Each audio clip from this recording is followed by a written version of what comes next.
ನೀನು ಅಲ್ಲಿದ್ಯೇನೋ? ಯಾವಾಗ ಹೋದ್ರಲ್ಲ? ಮೊನ್ನೆ ಅಂದ್ರೆ ನಾವು ಇಲ್ಲಿಗೆ 25ನೇ ತಾರೀಕು ಬಂದಿದ್ವಣ್ಣ. ವಿಜಯರತ್ನ ಅವಾರ್ಡ್ ಅಲ್ಲಿ ಸೆಲೆಕ್ಟ್ ಆಗಿದ್ದೆ ಅಣ್ಣ. ಅದಕ್ಕೆ ಎಲ್ಲ ಟೀಮ್ ಸಮೇತ ಎಷ್ಟು ಜನ ಹೋಗಿದ್ರಿ? ಅವರೆಲ್ಲ ಬಂದಿದ್ರು. ಎಷ್ಟು ಜನ ಹೋಗಿದ್ರಿ ಅಣ್ಣ? ಒಟ್ಟು ನಾವು 28 ಜನ, ಟೀಮ್ ಅಲ್ಲಿ ಒಟ್ಟು 61 ಜನ ಇದೀವಣ್ಣ. ಓಕೆ. ನಾವು ನಮ್ಮ ಅರಸೀಕೆರೆಯಿಂದ 5 ಜನ ಇದೀವಣ್ಣ. ನಮ್ಮ ತಂದೆಯವರು ನಿರ್ವಾಣ ಸ್ವಾಮಿ ಅವರು, ಜಯದೇವ್ ಅವರು, ಮತ್ತೆ ಪ್ರವೀಣ್ ಅಂತ ಹೇಳಿ, ಚಿನ್ನಪ್ಪ ಅವರು, ಕೆವಿ ನಿರ್ವಾಣ ಸ್ವಾಮಿ ಅವರು ಇದ್ದಾರೆ. ಎಲ್ಲಿ ದುಬೈಲೇ ಇದ್ದೀರಾ? ದುಬೈಲಿ ಫ್ಯೂಚರ್ ಮ್ಯೂಸಿಯಂ ಅಂತ ಹೇಳಿ ಇದೆಯಲ್ಲ, ಅದ್ರ ಎದುರುಗಡೆ ಡೌನ್ ಟೌನ್ ಮಿಲಿನಿಯಂ ಹೋಟೆಲ್ ಅಲ್ಲಿ ಸ್ಟೇ ಮಾಡಿದೀವಿ. ಅಲ್ಲೇ ಇದೀವಣ್ಣ ನಾವು. ಡೌನ್ ಟೌನ್ ಅದೇ ಇವತ್ತು ಹೇಳ್ರಣ. ಹೋಟ್ಲ್ ಯಾವ ಹೋಟ್ಲಲ್ಲಿ ಇದ್ದೀರಿ?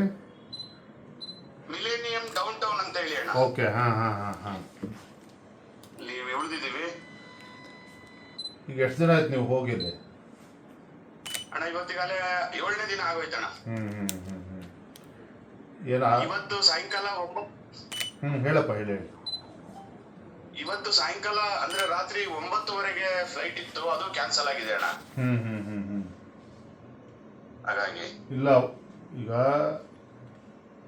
ಪ್ರೈಮ್ ಮಿನಿಸ್ಟರ್ ಕೂಡ, ಮೋದಿಜಿಯವರು ಕೂಡ ಎಷ್ಟು ತಲೆ ಕೆಡಿಸ್ಕೊಂಡಿರೋದು ಗೊತ್ತಿದೆ.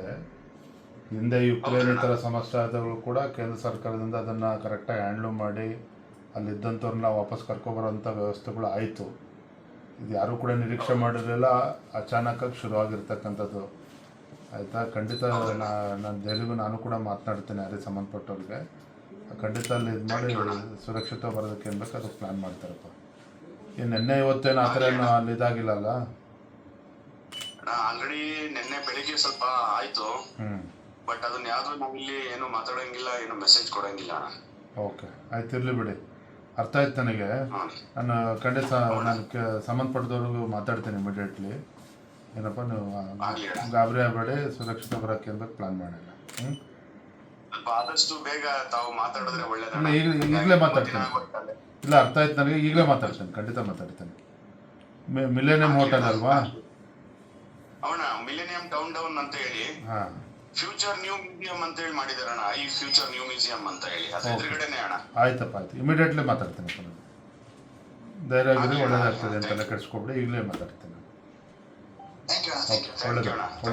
ಒಳ್ಳೇದು. ಸಾರಿ, ನಂಗೆ ಗೊತ್ತಾಗಲಿಲ್ಲ ಪಾಪ, ನೀವು ಫೋನ್ ಮಾಡಿದಾಗ ನಾನು ಬೆಳಗ್ಗೆ ಅದು ಮೀಟಿಂಗಲ್ಲಿದ್ದೆ, ನನಗೆ ಅರ್ಥ ಗೊತ್ತಾಗಲಿಲ್ಲ. ನನಗೆ ಈಗ ವಿಷಯ ಗೊತ್ತಾಯಿತು. ನಾನು ಇಮಿಡಿಯೇಟ್ ಅಟೆಂಡ್ ಮಾಡ್ತೀನಿ ಶಿವಕುಮಾರ್. ಇಮಿಡಿಯೇಟ್ ಅಟೆಂಡ್ ಮಾಡ್ತೀನಿ. ಒಳ್ಳೇದು. ನ್ಯೂಸ್ ಫಸ್ಟ್, ನಿರ್ಭೀತಿಯಿಂದ ನಿಮ್ಮ ಪರವಾಗಿ.